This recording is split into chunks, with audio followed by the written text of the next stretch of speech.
Bismillahirrahmanirrahim. Assalamualaikum warahmatullahi ta'ala wabarakatuh. Alhamdulillahi rabbil alamin.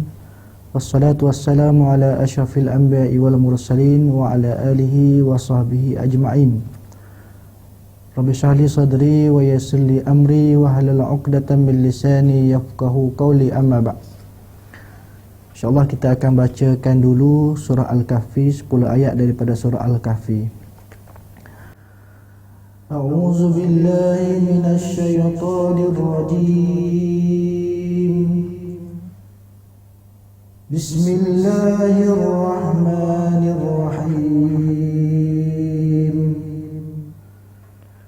Alhamdulillahilladzi anzala 'ala 'abdihi al-kitaba wa lam yaj'al lahu 'iwaja qayyiman liyunzira ba'san shadidan min ladunhu wa yubashshiral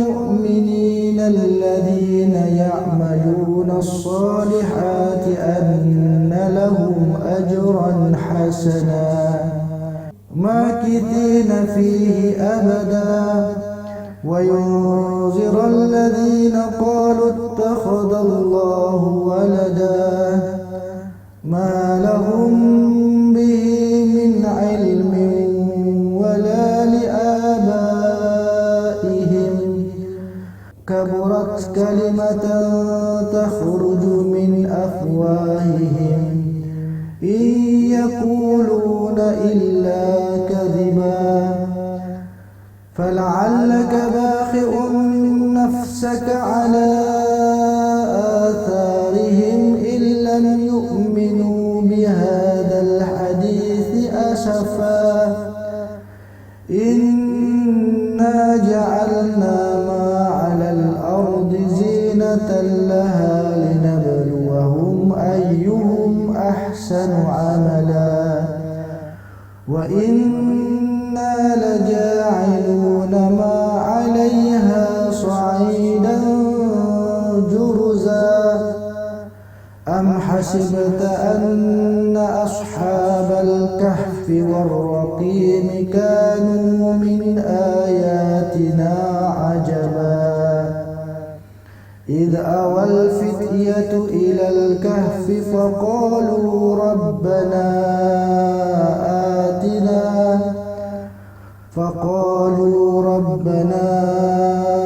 atina min ladunka rahmatan wa hayyi' lana min amrina rashada.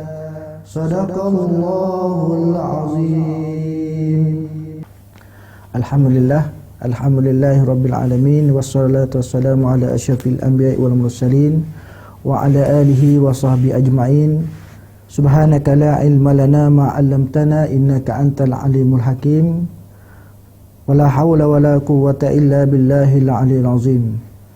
Alhamdulillah, pertama-tamanya sama-samalah kita merafakkan setinggi-tinggi kesyukuran kita kepada Allah Subhanahu wa taala kerana telah memberikan kepada kita segala nikmat dan segala kepunyaannya kepada kita dan memberikan segala perkara yang kita inginkan.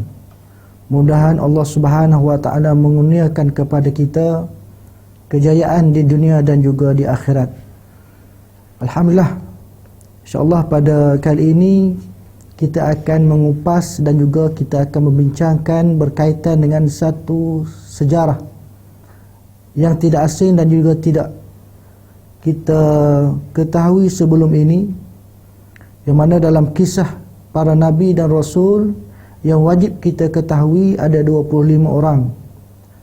Dan pada hari ini insya-Allah kita akan cuba menyelidiki ataupun kita cuba untuk kita mengetahui apakah sejarah di sebalik kisah Nabi Nuh alaihi salam.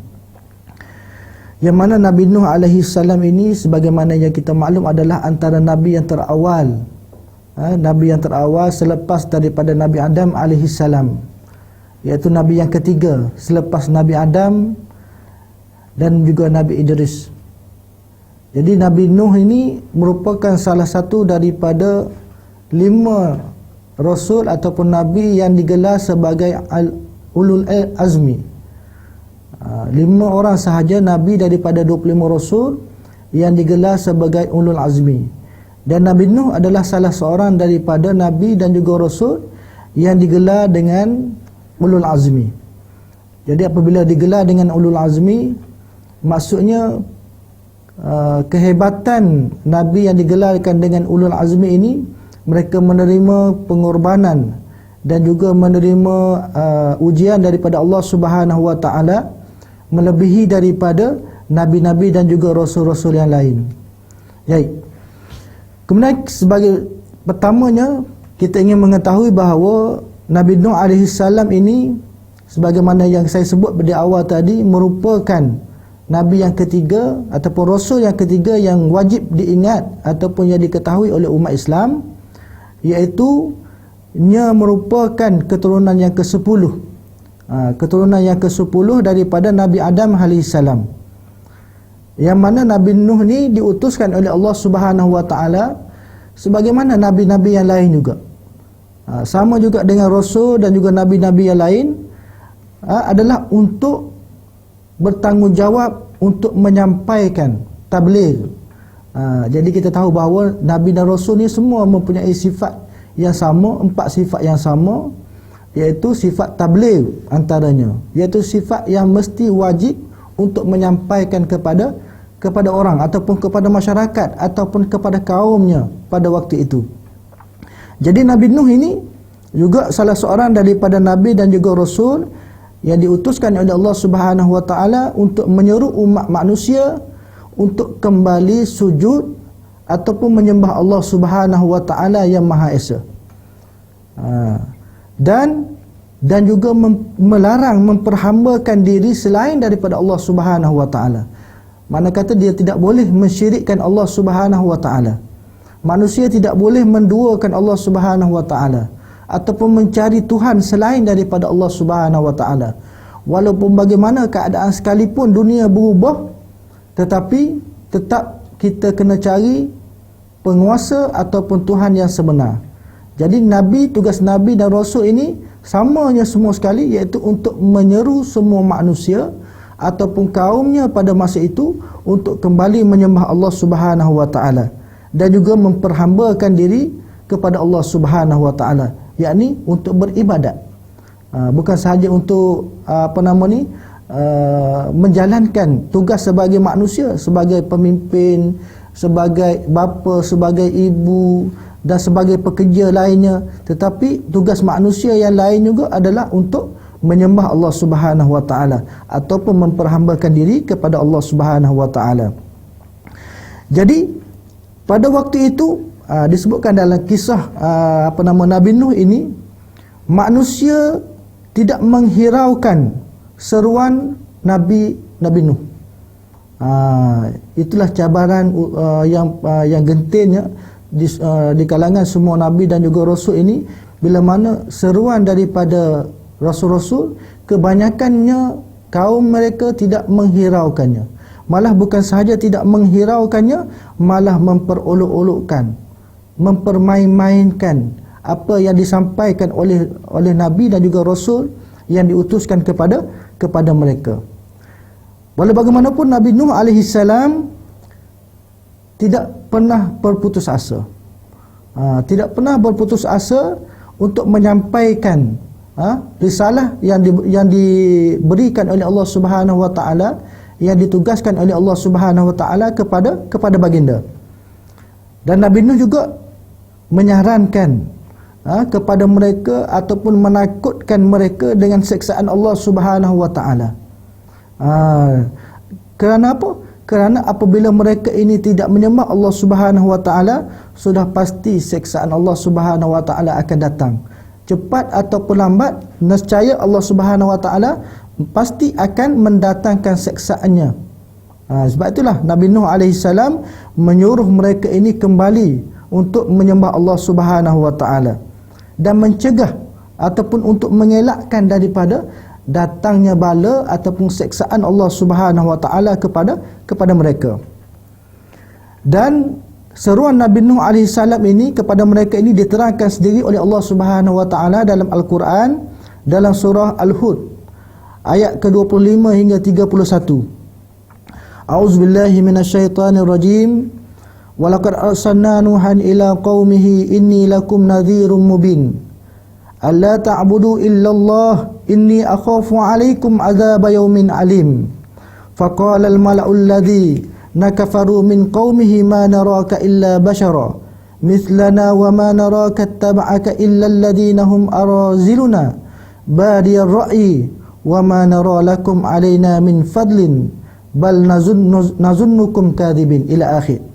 Maksudnya, sesungguhnya kami telah mengutuskan Nabi Nuh alaihi salam kepada kaumnya seraya berkata, sesungguhnya sayalah orang yang memberi peringatan yang jelas kepadamu. Janganlah kamu menyembah selain daripada Allah Subhanahu wa taala. Sesungguhnya aku khawatir apabila Allah akan mendatangkan seksaan yang sangat pedih kepada kamu. Lalu pemuka-pemuka yang tidak beriman daripada kaumnya itu mengatakan, kami melihat engkau hanya sebagai manusia seperti kami, sama dengan kami saja. Dan kami melihat pengikut engkau tiada lain daripada golongan yang rendah, golongan yang lemah, golongan yang biasa di antara kami, yang tidak ada pemikiran yang jauh, dan kami tidak melihat kelebihan kamu daripada kami. Bahkan kami mengira bahawa kamu adalah orang-orang yang pendusta. Kemudian Nabi Nuh alaihi salam berkata, wahai kaumku, bagaimana pendapatmu jika saya mempunyai keterangan daripada Allah dan rahmatnya, tetapi rahmat itu tidak ditampakkan ataupun tidak dinampakkan kepadamu? Patutkah kami memaksamu untuk menerimanya, sedangkan kamu membencinya? Wahai kaumku, saya tidak meminta harta kepadamu dalam urusan ini. Upahku hanyalah daripada Allah Subhanahu wa taala, dan aku tidak mengusir orang-orang yang beriman kepada Allah Subhanahu wa taala. Sesungguhnya mereka akan menemui Tuhannya, tetapi saya memandangmu sebagai satu kaum yang tidak berpengetahuan. Wahai kaumku, siapakah yang akan menolongku dari seksaan Allah Subhanahu wa taala jika aku mengusir mereka? Apakah kamu tidak dapat mengambil pelajaran daripada ini? Saya tidak mengatakan kepadamu bahawa saya mempunyai gudang kekayaan Allah. Saya tidak mengetahui perkara yang gaib. Tiada pula saya mengatakan saya seorang malaikat. Saya tidak mengatakan kepada orang yang kamu pandang rendah bahawa Allah tidak akan mendatangkan kebajikan kepada mereka. Allah mengetahui segala yang ada di dalam hati mereka. Bila mana saya mengatakan yang demikian, nescaya termasuk golongan orang yang ania. Jadi dalam firman Allah Subhanahu wa taala ini jelas kaum Nabi Nuh tidak menerima ajakan dan juga seruan daripada Nabi Nuh. Malah mereka mengatakan kepada Nabi Nuh dan juga pengikut yang ada pada waktu itu, mereka golongan yang di bawah mereka. Maksudnya pemuka-pemuka ini ataupun penguasa-penguasa yang ada pada zaman Nabi Nuh ini, mereka ibarat telah pun termakan dengan keduniaan. Bila mana mereka ini termakan dengan keduniaan, maka apa sahaja yang dinasihatkan ataupun yang diajak oleh Nabi Nuh dan juga pengikutnya, mereka tidak menerima. Sebab menganggap bahawa sama saja Nabi Nuh ni malah dan juga pengikutnya adalah orang biasa saja. Boleh jadi mungkin orang miskin, orang sederhana, orang yang tidak ada pangkat, orang yang tidak berharta mungkin. Sebab kebanyakan kalau kita tengok sejarah Nabi dan juga Rasul, kebanyakan pengikut Nabi dan juga Rasul ini adalah bermula daripada yang jadi hamba. Yang jadi hamba, yang yang jadi pekerja biasa, yang orang susah, orang miskin dan sebagainya. Jadi begitulah yang berlaku kepada Nabi Nuh. Sebab itulah Nabi Nuh tidak berputus asa. Sebab Nabi Nuh ni tugas Nabi Nuh, dia tahu bahawa tugasnya adalah untuk menyampaikan. Tugasnya adalah untuk mengajak manusia ke arah untuk menyembah Allah Subhanahu wa taala. Sebab itulah seruan Nabi Nuh ini mereka tidak mendengarnya. Dan ejekan mereka sebagaimana yang disebut dalam Quran, sesungguhnya engkau telah mengajak berdebat dengan kami, dan engkau telah banyak berdebat dengan kami. Ini disebutkan oleh kaum Nabi Nuh yang tidak menerima ajakan Nabi Nuh. Maka engkau datangkan, maka dia cabar Nabi Nuh. Kalau betul lah ajaran ini sebagaimana biasa, orang ni bila mana dia tidak ada lagi hujah untuk melawan Nabi Nuh, sebab apa yang dihujahkan oleh Nabi Nuh ini semuanya berfakta, semuanya mempunyai, kita panggil, satu mesej yang baik. Hati manusia ni, kita tahu kalau mesej itu ataupun nasihat itu baik, tapi bila mana kita tidak mahu menerima nasihat itu, maka dengan cara lain mereka akan mencabar. Dia tak boleh nak berhujah dah dengan kita, dengan Nabi Nuh, maka dia akan mencabar Nabi Nuh supaya mendatangkan seksaan kepada mereka sebagaimana engkau janjikan kepada kami. Kan Nabi Nuh kata tadi, kalau kamu semua tidak mengikut ataupun mengikut ajaran yang dibawa oleh Nabi Nuh, ataupun tidak menyembah Allah Subhanahu Wa Taala semula, maka Allah Ta'ala akan menjanjikan seksaan kepada mereka. Jadi dengan sebab itu mereka mencabar Nabi Nuh supaya mendatangkan seksaan itu. Sebab mereka tahu Nabi Nuh ni manusia biasa sama dengan mereka, bukan malaikat. Sebab bagi mereka lebih baik orang yang untuk menegur mereka ni di kalangan malaikat. Jadi cepat mereka ini untuk menerimanya, tak boleh nak lawan dan sebagainya.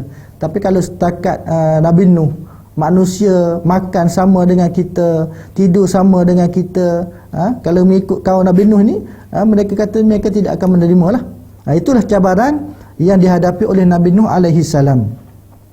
Maka dipendekkan cerita, sebagaimana kita tahu bahawa peristiwa Nabi Nuh ini peristiwa yang paling besar yang berlaku kepada Nabi Nuh, ataupun mukjizat yang besar yang diberikan oleh Allah Subhanahu Wa Taala kepada Nabi Nuh ialah untuk mengadakan ataupun untuk membina satu binaan yang tidak ada pada zaman itu. Binaan yang besar yang tidak ada pada zaman itu, iaitu bahtera. Sebab apa? Allah Subhanahu Wa Taala arahkan kepada Nabi Nuh alaihi salam untuk membina bahtera supaya Allah Subhanahu Wa Taala dapat mendatangkan azab kepada kaumnya yang melampau tadi. Dan yang peliknya bahtera ini dibina di atas bukit, dan jauh daripada kaum Nabi Nuh yang ada pada waktu itu. Mana jauh sedikitlah, dia bukan dibuat dekat dengan kaumnya, jauh. Dan dibuat atas bukit, dibuat atas gunung. Malah bila mana dilalui oleh beberapa kaum Nabi Nuh, bila pernah dia melalui, dia lihat Nabi Nuh ini buat sesuatu perkara yang di luar daripada pemikiran mereka pada waktu itu. Tidak logik. Orang buat kapal ni biasanya berdekatan dengan sungai, berdekatan dengan laut dan sebagainya, ataupun dalam sungai, di dalam laut, di pinggir-pinggir. Tapi tiba-tiba Nabi Nuh ini dia mengajak pengikut-pengikutnya yang ada untuk membina bahtera bersama dia di atas gunung. Malah diejek lagi oleh kaum Nabi Nuh. Dia sudah gila lah, macam-macam lah yang diejekkan oleh kaum Nabi Nuh, nak menunjukkan bahawa mereka ini melihat Nabi Nuh semakin tidak betul, kita kata pada hari ini. Baik. Kemudian seksaan Allah Subhanahu Wa Taala dipendekkan di cerita, diturunkan, iaitu sebelumnya dunia ditenggelamkan oleh Allah Subhanahu Wa Taala dengan banjir yang sangat besar, maka datanglah suruhan Allah Subhanahu Wa Taala kepada Nabi Nuh untuk menyatakan, untuk memberitahu, untuk mengajarkan kepada baginda bagaimana untuk membina sebuah bahtera. Sebab pada waktu itu tidak ada pakar lagi yang boleh membina bahtera ataupun kapal yang besar sebagaimana hari inilah. Hari ini dengan kecanggihan moden dan sebagainya, dengan kepakaran yang sangat banyak, tak ada masalah. Tapi pada zaman Nabi Nuh, dengan pengikutnya yang sedikit sahaja yang mengikut Nabi Nuh, sedangkan nak buat satu bahtera ataupun satu kapal yang besar, dia sangat memerlukan kepakaran dan juga tenaga yang banyak. Sebab itulah Allah Subhanahu Wa Taala telah menurunkan malaikat untuk membantu Nabi Nuh untuk menyatakan ataupun untuk mengajarkan cara bagaimana untuk melaksanakan ataupun untuk membuat kapal. Dan pada waktu Nabi Nuh sedang membuat kapal itu, sebagaimana yang saya sebut tadi, kaumnya bila lalu sahaja depan ataupun melalui tempat yang Nabi Nuh buat bahtera tadi, mereka akan mengherdik, mereka akan menghina, mereka akan mempermain-mainkan, mereka akan memperolok-olokkan baginda dan juga pengikut-pengikut baginda yang membina kapal. Bila mana dia disebutkan dalam kisah ini, dia kata, lihatlah, dulu kata Nabi, dulu Nabi mengaku Nabi untuk ajak orang semua ni menyembah Allah Subhanahu Wa Taala, tapi sekarang ni sudah jadi tukang kayu. Sebab dia lihat Nabi Nuh ni ke hulu ke hilir membawa kayu saja, tebang pokok, belah pokok, jadi tukang kayu lah, pahat kayunya, ukur kayu dan sebagainya untuk membuat kapal. Jadi di manakah gerangan kapal itu akan dilayarkan? Sebab apa? Sebab ni ditanya oleh kaum Nabi Nuh yang mengejek-ngejek apa yang dibuat oleh Nabi Nuh. Nak dilayar kat mana? Sebab yang dibuatnya di atas gunung. Adakah akan berlayar di atas daratan? Mana mustahil lah kan. Kapal ini untuk berlayar di laut, tapi tiba-tiba Nabi Nuh ni buat di atas gunung, buat di atas bukit. Takkan nak berlayar di atas tanah ataupun di atas daratan, maka itu mustahil lah. Dan segala ejekan itu Nabi Nuh menerimanya dengan tenang dan juga sabar, dan berkata, sekarang kamu sekalian mengejek dan juga menghinaku dan juga pengikut-pengikutku. Tetapi sebentar lagi kamu akan dapat merasakan akibat daripada kekufuran itu. Dan tidak lama kemudian selesailah Nabi Nuh membina bahtera tersebut.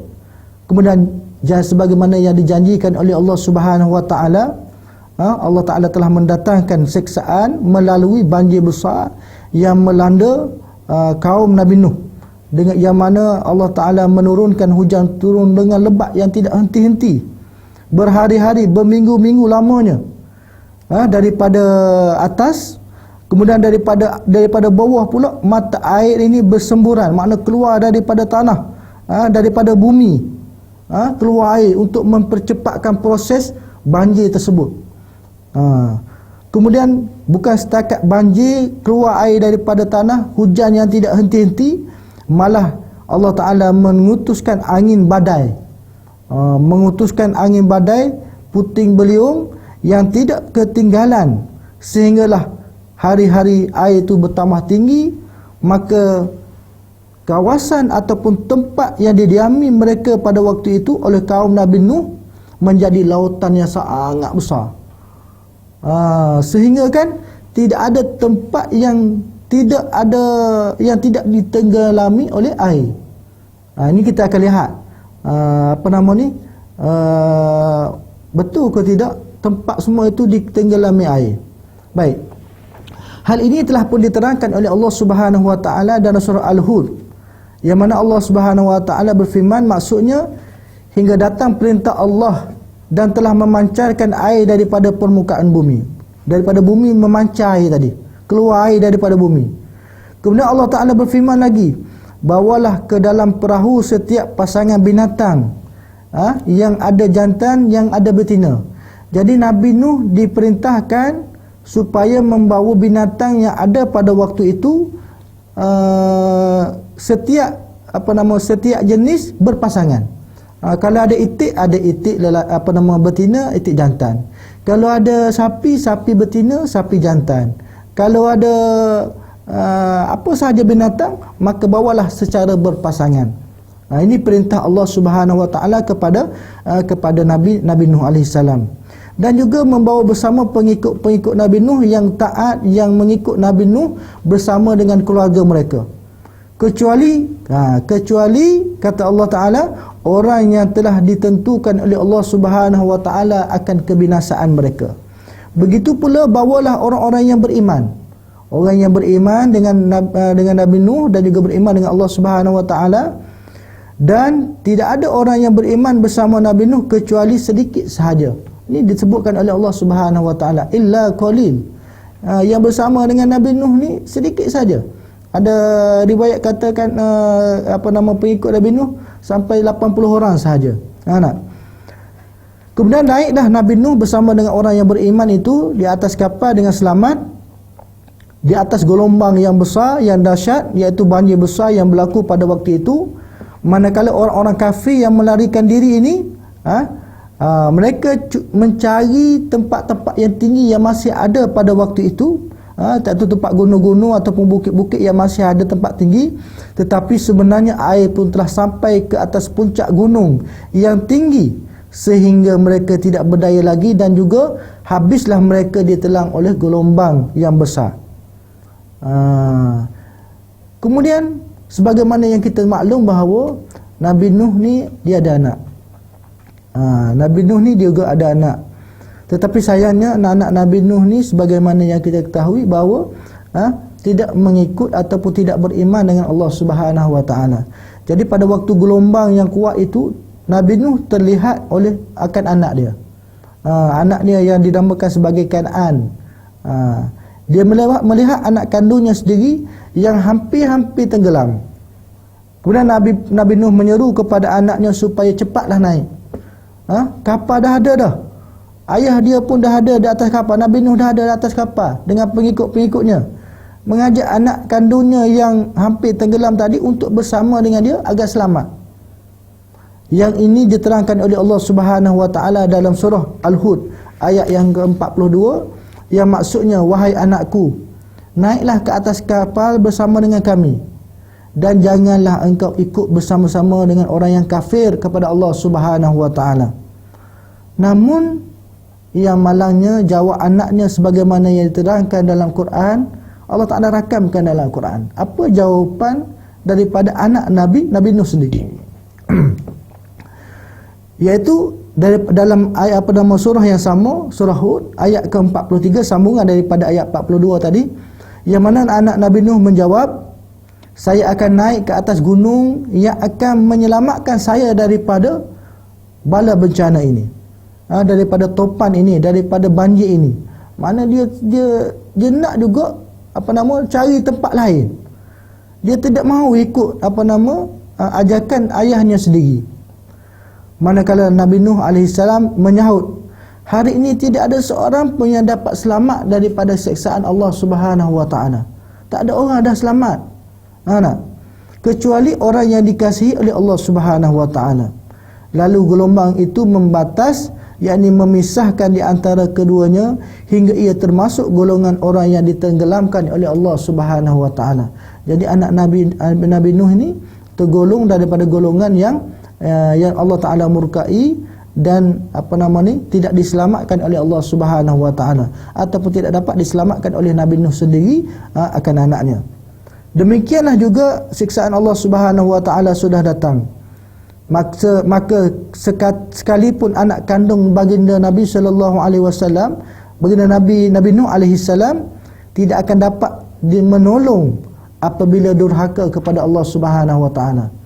Jadi mana-mana kita, kalaulah Nabi sendiri dia tidak boleh menolong anaknya sendiri yang yang tergolong dengan golongan yang sesat ini, ataupun tergolong dengan golongan yang dimurkai oleh Allah Subhanahu wa taala, jadi tidak ada tempatnya.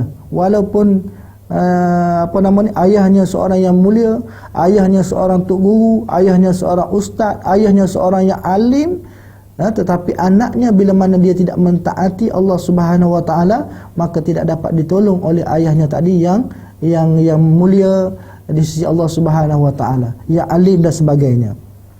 Dan ini difirmankan oleh Allah Subhanahu wa taala. Kemudian Nuh berseru, ya Allah, sesungguhnya anakku itu adalah keluargaku.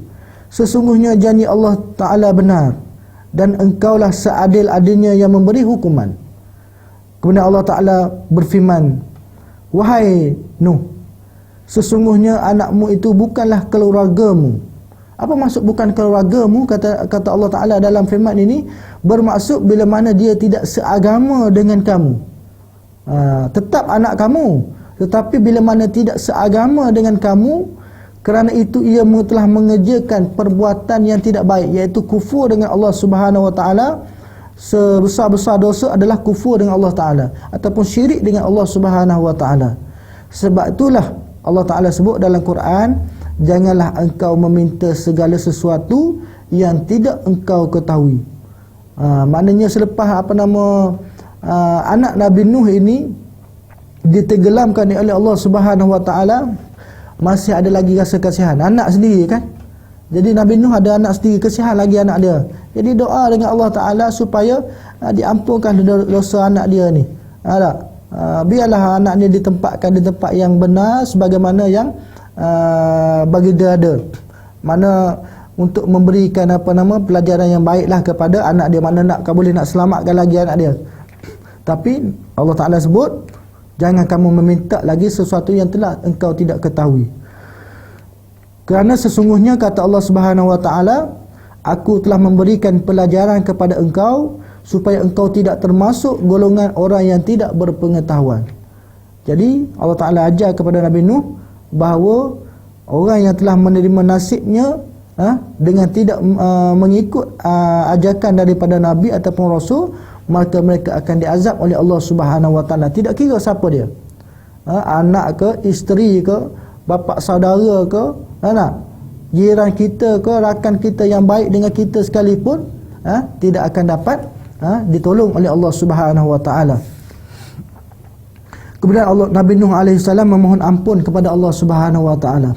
Bila dia mohon dengan itu, dengan Allah Taala supaya menyelamatkan anaknya daripada seksaan tadi, bila mana Allah Taala tegur balik Nabi Nuh, sifat seorang hamba yang baik ini, mereka akan memohon ampun dengan Allah Subhanahu Wa Taala. Nabi dan Rasul kita tahu bahawa mereka juga manusia sama dengan kita. Cuma mereka ni adalah golongan yang terpilih, yang dipilih oleh Allah Subhanahu Wa Taala untuk menjadi nabi dan juga rasul, untuk menyampaikan ajaran ataupun risalah yang dibawa oleh Allah Subhanahu Wa Taala ataupun yang diutuskan oleh Allah Subhanahu Wa Taala kepada malaikat untuk disampaikan kepada manusia. Jadi bila mana seorang hamba ini melakukan, walaupun kita kata tidak salah kita nak mendoakan dia, Nabi nak mendoakan anak dia yang telah pun ditenggelamkan oleh Allah Subhanahu Wa Taala tadi kan, tetapi tetap juga bila mana Allah Taala tegur balik, seolah-olah memberi peringatan kepada Nabi Nuh bahawa kamu tidak boleh melampaui ataupun melangkaui daripada pengetahuan kamu. Benda yang kamu tidak tahu, kamu jangan minta. Kalau kita tidak tahu, jangan kita minta satu benda yang kita tidak ketahui.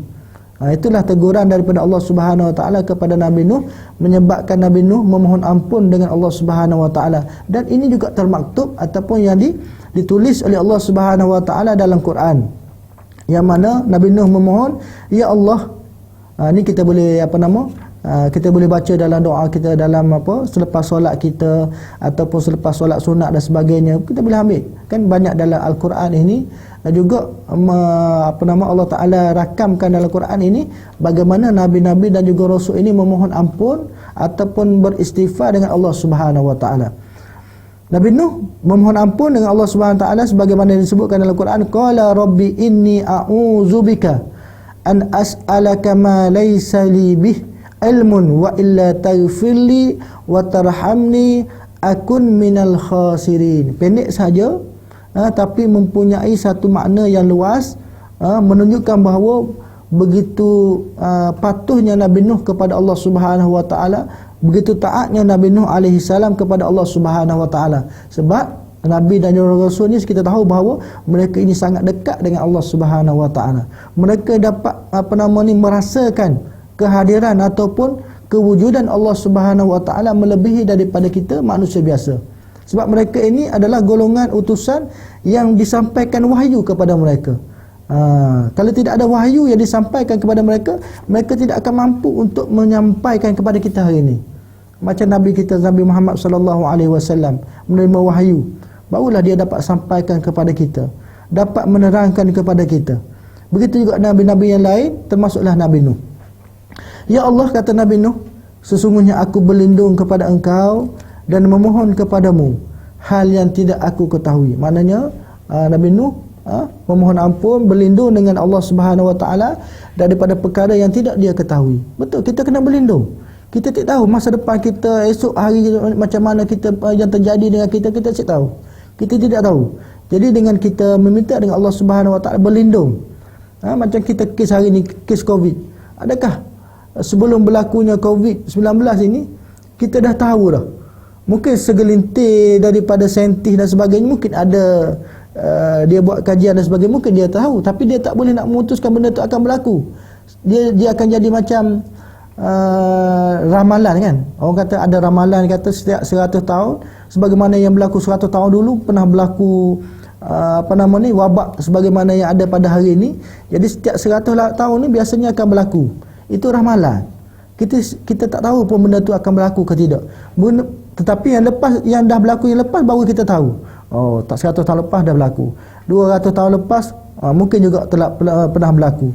Zaman Nabi dulu pun pernah berlaku kan, penyakit taun dan sebagainya nak. Jadi walaupun benda yang lepas itu telah berlaku, tetap juga benda yang kehadapan ini, kalau benda tu tidak berlaku lagi, dia hanya menjadi ramalan saja. Dia hanya menjadi kata apa, selagi mana Allah Ta'ala tak sebutkan dalam Quran benda tu akan berlaku, maka benda tu hanya ramalan saja. Kita tidak boleh percaya dengan ramalan ataupun kita panggil sandaran kepada semata-mata sejarah 100 tahun, setiap 100 tahun berlaku benda ni. Jadi sandaran, sebab dengan sandaran tu kata 100 tahun akan datang akan berlaku juga. Tidak boleh terima. Kita umat Islam ini kita percaya dengan qada dan qadar Allah Subhanahu Wa Taala.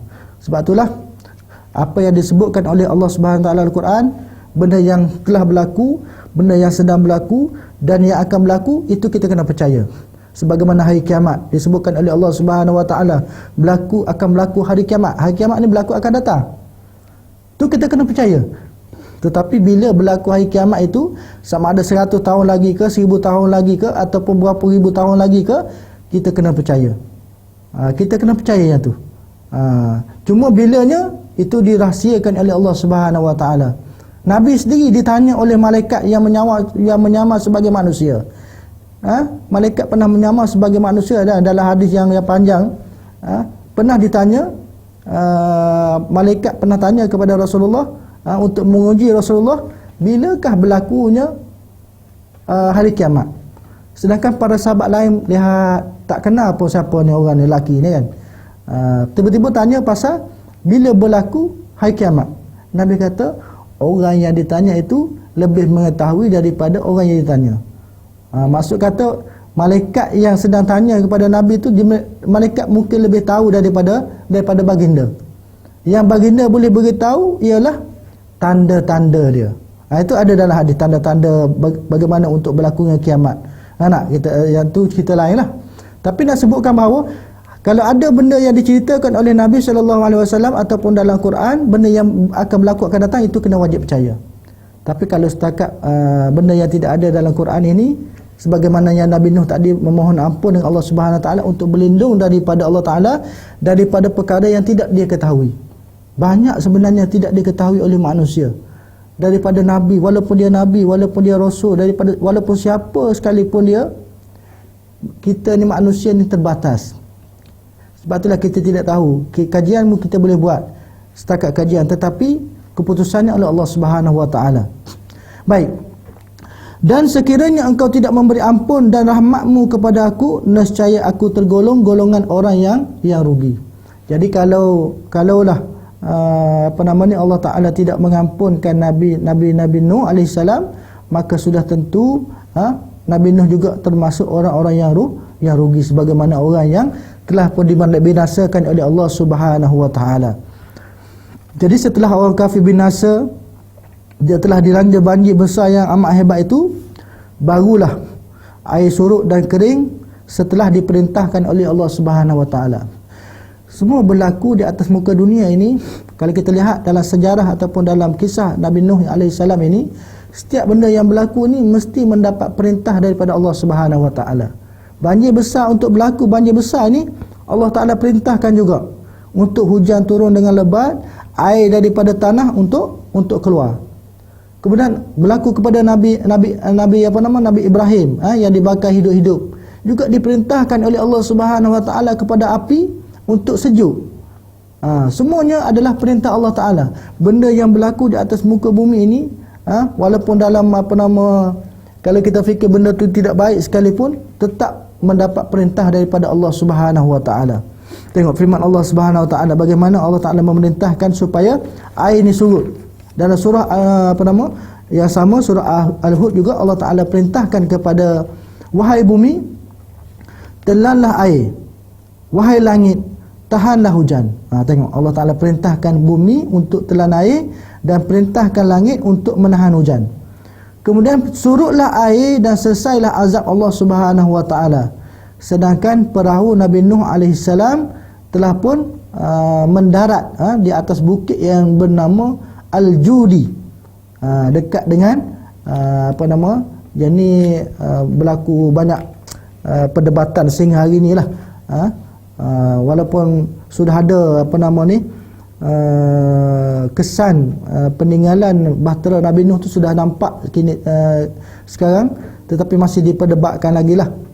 Mereka yang ada di antara Turki, Jordan dan juga Lebanon. Di antara itulah Turki, Jordan dan Lebanon. Dan seraya dikatakan binasalah kaum yang teraniaya. Jadi binasalah orang yang kaum yang tidak mengikut Allah Subhanahu Wa Taala. Kemudian Allah Taala berfirman lagi sebagai disebutkan dalam Quran, wahai Nabi Nuh, turunlah engkau daripada perahu dengan selamat dan penuhkanlah keberkatan daripada kami bagi engkau dan juga umat-umat yang bersama dengan engkau dalam perahu itu. Nabi Nuh juga diberi julukan sebagai Adam yang kedua. Sebab sebagaimana Adam, manusia yang pertama yang diutuskan oleh Allah Subhanahu Wa Taala di atas muka bumi ini, maka Nabi Nuh ni ibarat Adam yang kedua, menunjukkan bahawa pada zaman Nabi Nuh telah pun dihancurkan semua sekali manusia pada waktu itu. Yang ada pada waktu itu hanyalah pengikut Nabi Nuh sahaja. Sebab itulah Nabi Nuh juga dijuluki dengan Adam yang kedua. Dan dia tidak jauh lah daripada Nabi Adam, kan? Dia tadi adalah keturunan yang ke-10.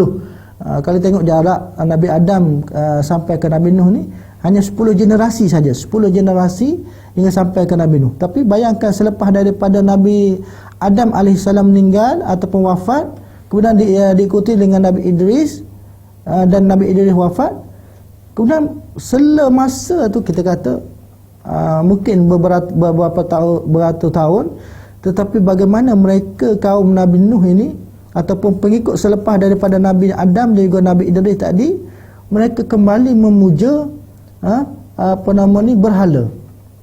Mereka asalnya, kalau ikut sejarah kaum Nabi Nuh ni, mereka asalnya dia buat satu patung, kita kata satu monumen nak mengenang kepada orang alim pada zaman mereka yang sebelum, daripada mana nenek moyang mereka dulu yang alim, generasi Nabi Nuh, keturunan Nabi Nuh ni alim dulu, mereka membuat satu monumen, membuat satu arca ataupun patung. Jadi lepas lama-lama bergenerasi, lahir anak, cucu dan sebagainya, akhirnya mereka ni sampai memuja patung hingga mengatakan patung tersebut mempunyai satu kuasa.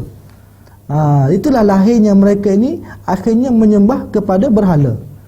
Kalau ikut sebenar asalnya mereka, sebab itulah dalam Islam ni sebenarnya kita tidak boleh kalau kita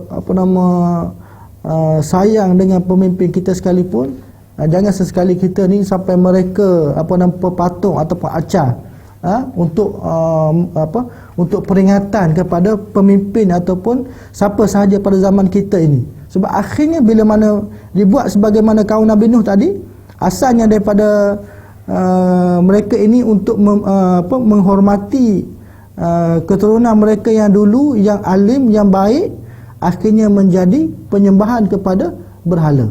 Itu yang tidak dibenarkan oleh dalam agama Islam lah. Dan sebagaimana yang kita tahu bahawa selepas daripada Nabi Nuh AS selamat daripada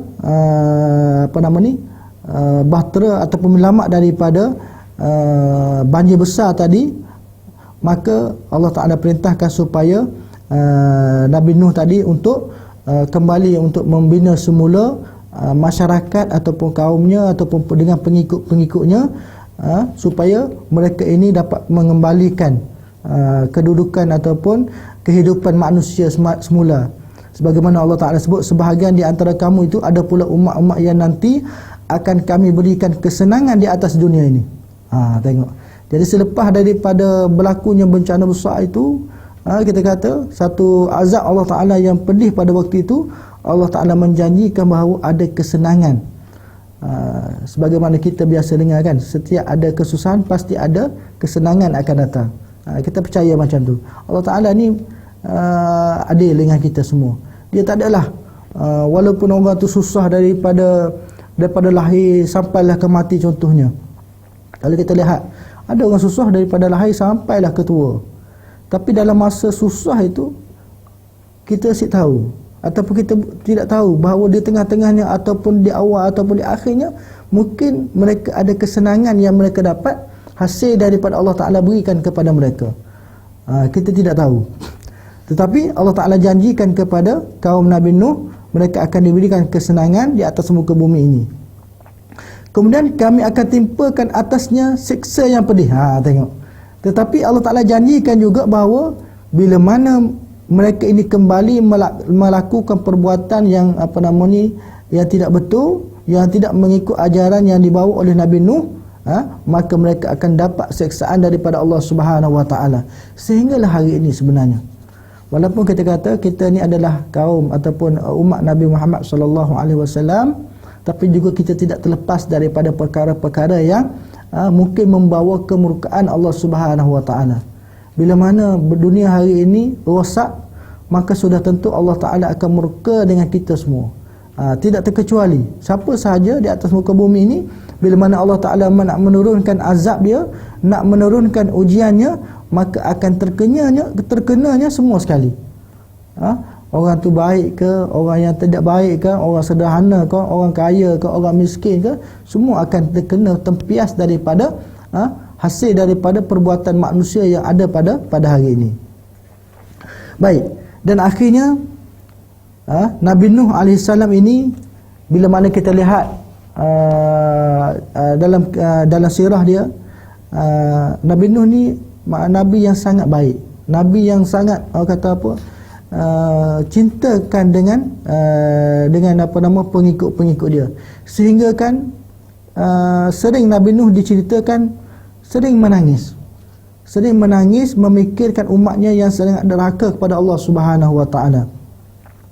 Walaupun hampir 1000 tahun umur Nabi Nuh, sebagaimana disebutkan dalam Quran, alfin sanah illa khamsin, maksudnya umur Nabi Nuh AS ini, Allah Ta'ala sebut dalam Quran 950 tahun, antara Nabi dan juga Rasul yang paling lama hidup di atas muka bumi ini, Nabi Nuh lah. Tetapi sayangnya pengikut yang mengikut Nabi Nuh hanya 80 orang saja, sebahagian riwayat sebut. Kemudian kita, daripada riwayat singkat Nabi Nuh yang kita sebutkan hari ini, ada beberapa hikmah yang terkandung. Akhir pada perbincangan kita pada hari ini, kita lihat apakah hikmah yang terkandung dalam cerita Nabi Nuh ini. Yang pertama sekali, yang mana setiap daripada Rasul yang diutuskan kepada umatnya sentiasa akan mendapat rintangan dan juga ejekan, ataupun mendapat tentangan daripada umat mereka. Semua itu diterima oleh Nabi dan juga Rasul dengan kesabaran. Tengok, yang pertama sekali, hikmah yang terkandung dari sini adalah sabar. Nabi Nuh adalah antara Nabi yang sangat sabar dalam menerima ejekan dan juga rintangan daripada kaumnya sendiri. Yang kedua, para Rasul tidak bosan untuk menasihati umatnya supaya menjadi orang baik. Itu tugas Rasul dan juga Nabi.